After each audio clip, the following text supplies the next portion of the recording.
আল্লাহর নবী সাল্লাল্লাহু আলাইহি ওয়াসাল্লাম তিনি বলেছেন, কোনো ব্যক্তি যদি রাত্রে যদি সূরা মুলক পড়ে, প্রতিদিন রাত্রে যদি সূরা মুলক পড়ে, আল্লাহ রাব্বুল আলামিন তার কবরের আযাবকে মাফ করে দিবেন। কবরের আযাব এটা যেমন তেমন আযাব নয়, অনেক কঠিন আযাব। এই জন্য আল্লাহ রাসূল বলেছেন, তোমরা অতক্ষণ পর্যন্ত সালাম ফিরাবে না যতক্ষণ পর্যন্ত না বলবে আল্লাহুম্মা ইন্নী আউযু বিকা মিন আযাবি জাহান্নাম ওয়া আউযু বিকা মিন আযাবিল কবর ওয়া আউযু বিকা মিন ফিতনাতিল মাসিহিদ দাজ্জাল ওয়া আউযু বিকা মিন ফিতনাতিল মাহিয়া ওয়া ফিতনাতিল মামাত আল্লাহুম্মা ইন্নী আউযু বিকা মিনাল মাসামি ওয়া মিনাল মাগরাম। আল্লাহ রাসূল এটা শিখিয়ে দিয়েছেন, এই দোয়া না পড়া পর্যন্ত তোমরা সালাম ফিরাবে না। তাহলে কবর কত কঠিন জিনিস, যেই কবরের আযাবকে নিমিয়ে দিতে পারে সেই সূরা মুলক, এটা আল্লাহ রাসূল বলেছেন প্রতিদিন রাত্রে পড়তে হবে। এখানে রাত্রিটা খাস করে দেওয়া হয়েছে, আর এই জন্য এর ফজিলতটাও খাস রয়েছে, কবরের সাথে সম্পৃক্ত। যে ব্যক্তি প্রতিদিন রাতে সূরা মুলক পড়ে, আল্লাহ রাব্বুল আলামিন তার কবরের আযাবকে মুক্ত করে দিবেন। আর যে ব্যক্তি সূরা মুলক পড়ার কথা বলা হয়েছে দিন এবং রাত, এটা শব্দ নিয়ে আসা হয়নি। কিয়ামতের দিন এই সূরা মুলক আল্লাহর কাছে শাফাত করবে যতক্ষণ পর্যন্ত ওই লোকটা জান্নাতে না চলে যাচ্ছে। তো এই সূরাটার যে আল্লাহ তাআলা ফজিলত দিয়েছেন, কেন, কিসের জন্য? আরও তো অনেক সূরা আছে, এর ভিতরে কি আছে?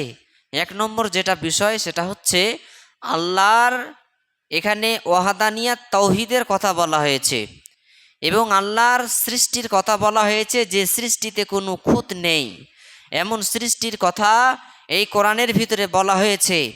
এবং যারা এত কিছু পাওয়ার পরেও আল্লাহকে মানে না, তাদেরকে জাহান্নামে যেতে হবে, তাদের কবরের শাস্তি হবে, জাহান্নামের শাস্তি হবে, এ কথা বলা হয়েছে। তাই আল্লাহ রাব্বুল আলামিন এই সূরার ভিতরে এতগুলো অনেক আরও ফজিলত আছে, এই ফজিলতগুলো আল্লাহ তাআলা দিয়েছেন। এবার আমরা চলি, আল্লাহ রাব্বুল আলামিন সূরা মুলকের ভিতরে কি বলেছেন। আল্লাহ তাআলা বলছেন, তাবারাকাল্লাযী বিয়াদিহিল মুলক ওয়া হুয়া আলা কুল্লি শাইইন কদির। तबारकल्लज़ी बाबरकत है उसके हाथ में, बेयादिहिल मुल्क जिनके हाथ में सारे जहानों की मुल्कियात है, बादशाही যার হাতে সমস্ত কিছুর বাদশাহী আছেন, সেই রবের কথা এখানে বলা হচ্ছে। তাবারাকাল্লাযী বিয়াদিহিল মুলক ওয়া হুয়া আলা কুল্লি শাইইন কদির, और हर चीज पर कादिर है। আল্লাহ রাব্বুল আলামিন তিনি হচ্ছেন সে যিনি সারা পৃথিবী সৃষ্টি করেছেন, তার মুলকিয়াত তার হাতে আছে, সব কিছুর উপরে ক্ষমতাবান হচ্ছেন তিনি, সব কিছুর উপরে ক্ষমতাবান হচ্ছেন তিনি। এ কথা আল্লাহ রাব্বুল আলামিন প্রথম আয়াতে তিনি বলেছেন। তারপরে তিনি বলছেন, अल्लाज़ी खलक़ल मौता, अल्लाज़ी अल्लाह वो जात है, खलका जिसने बनाया, मौता मौत को, वल हयाता हयात को, अल्लाज़ी खलक़ल मौता वल हयाता, अल्लाह वो जात है जिसने बनाया मौत और हयात को,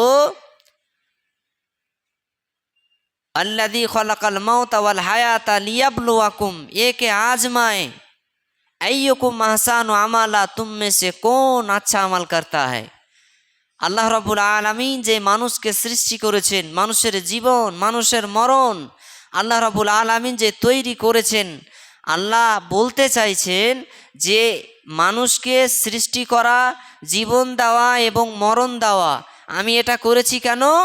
আইয়ুকুম আহসানু আমালা, তোমাদেরকে পরীক্ষা করার জন্য যে তোমাদের মধ্যে কে ভালো আমল করতে পারে, তোমাদের মধ্যে কে ভালো আমল করতে পারে। ভালো আমল, বেশি আমল নয়।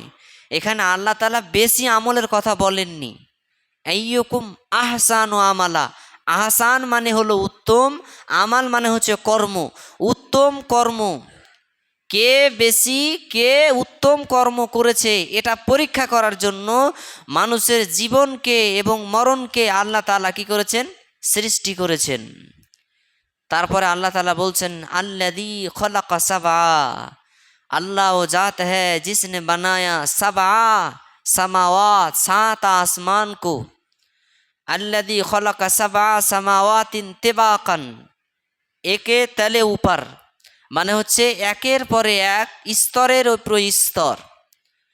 আল্লাযী খলাকা সাবআ সামাওয়াতিন তিবাকা মা তারা ফি খালকির রহমান, আল্লাহ রাব্বুল আলামিন এই 7 আসমানকে একের পর এক সাজিয়ে আল্লাহ তাআলা বলছেন, হাল তারা মিন ফুতুর, তোমরা আমার সৃষ্টিতে কোনো ত্রুটি দেখতে পাবে না, কোনো সেগাব দেখতে পাবে না, কোনো ত্রুটি, আমার সৃষ্টিতে কোনো ত্রুটি দেখতে পাবে না।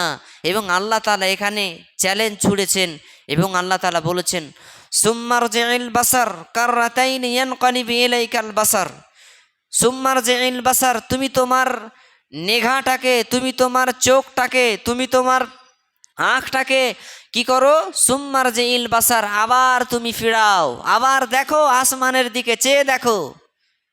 কাররাতাইন, একবার নয় বারবার, ইয়ানকালিবু ইলাইকাল বাসার, আল্লাহ তাআলা নিজে বলছেন তোমাদের চক্ষু উপর দিকে তাকাতে থাকবে, বারবার তোমরা তাকাও। কাররাতাইন, তোমাদের যতবার ইচ্ছা তোমরা তাকাও।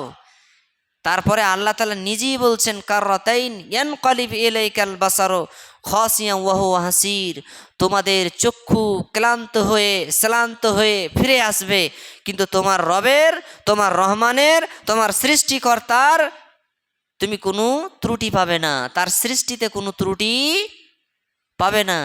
আপনি দেখেন সব কিছুতেই আল্লাহ যেটা সৃষ্টি করেছেন তাতে কোনো ভুল নেই। আমরা শুনেছি একটা গল্প যে একটা লোক রাস্তা দিয়ে হাঁটছে, তো হাঁটতে হাঁটতে তিনি একটা জমিনে দেখছেন যে কিছু কদুর গাছ আছে।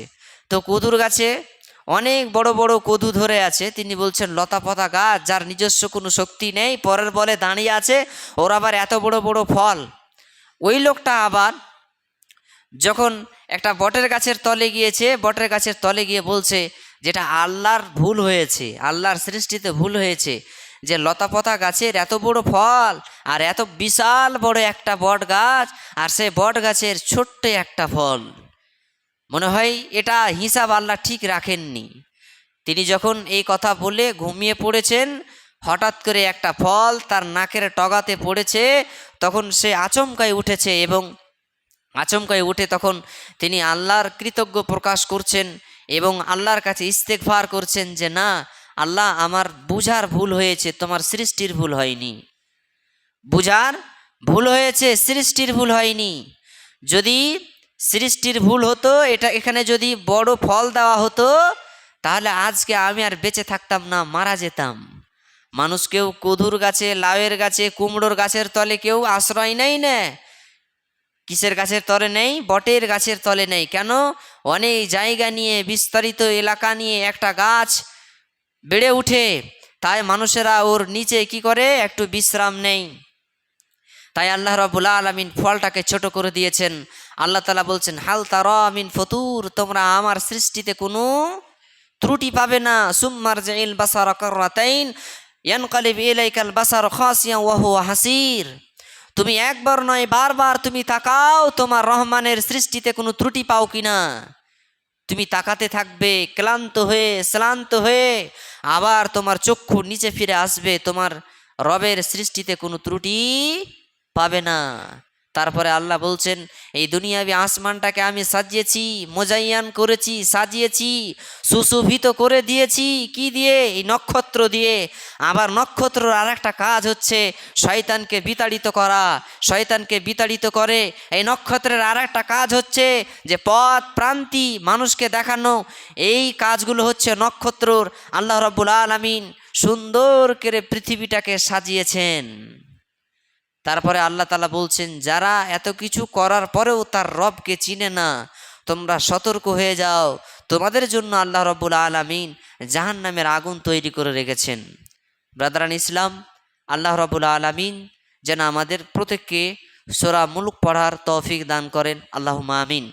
যারা জানি না তারা যেন আমরা বই পড়ে, আরবি যদি জানি তাহলে আরবি থেকে মুখস্থ করব, যদি বাংলা জানি বাংলা উচ্চারণ দেখে মুখস্থ করব, যদি বাংলা আরবি কিছুই জানি না তাহলে অন্তত যে বাড়িতে জানে তার কাছ থেকে আপনি শিখে নেবেন।